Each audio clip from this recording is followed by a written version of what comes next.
எலிக்சனுக்கு சாப்பிட்டுருக்கியா? அது வந்து சாப்பிட்டேன் நான். எனக்கு பைல்ஸ் ப்ராப்ளம் இருந்ததுனால சாப்பிட்டேன். சரி.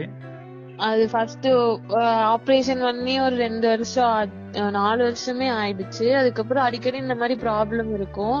இப்ப திரும்ப இந்த மாதிரி ப்ராப்ளம் இருந்தனால அப்ப நான் மருந்து சாப்பிட்டேன்.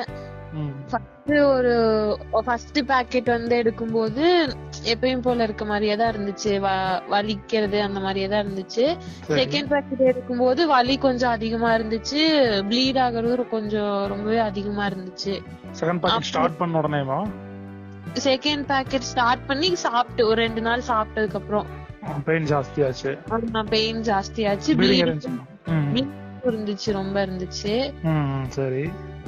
அப்புறம் சாப்பிட்டுட்டே இருந்தேன். சாப்பிட அப்புறம் அப்படியே ப்ளீடிங் கொஞ்சம் கொஞ்சமா நின்னு அப்புறம் அப்படியே ஸ்டாப் ஆயிருச்சு ப்ளீடிங். அப்புறம் வலி மட்டும் இருந்துச்சு.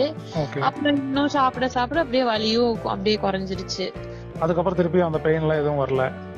அதுக்கப்புறம் பெயின் இல்ல. லைட்டா எப்பயாச்சும் ஒரு வாட்டி லைட்டா பெயின் இருக்க மாதிரி இருக்கும், அவ்வளவுதான். வேற எதுவும் இல்ல. வேற ஏதாவது சேஞ்சஸ் தெரிஞ்சதா இது எடுத்ததுக்கு அப்புறம்? வேற சேஞ்சஸ்னா காலேஜ் போனப்போ கொஞ்சம் பிரைட்டா இருக்க மாதிரி இருக்குன்னு சொல்லி ஃப்ரெண்ட்ஸ் சொன்னாங்க.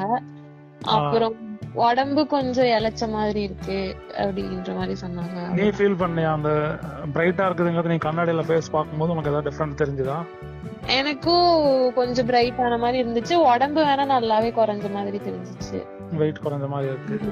ஆமா. இப்போ எத்தனை பாக்ஸ் எடுத்திருக்க? ஒரு பாக்ஸ் ஃபுல்லா முடிஞ்சிச்சு. ரெண்டாவது பாக்ஸ்ல ஒரு பாக்கெட் முடிஞ்சிச்சு. ரெண்டாவது பாக்கெட் எடுத்துக்கிட்டேன். சரி சரி.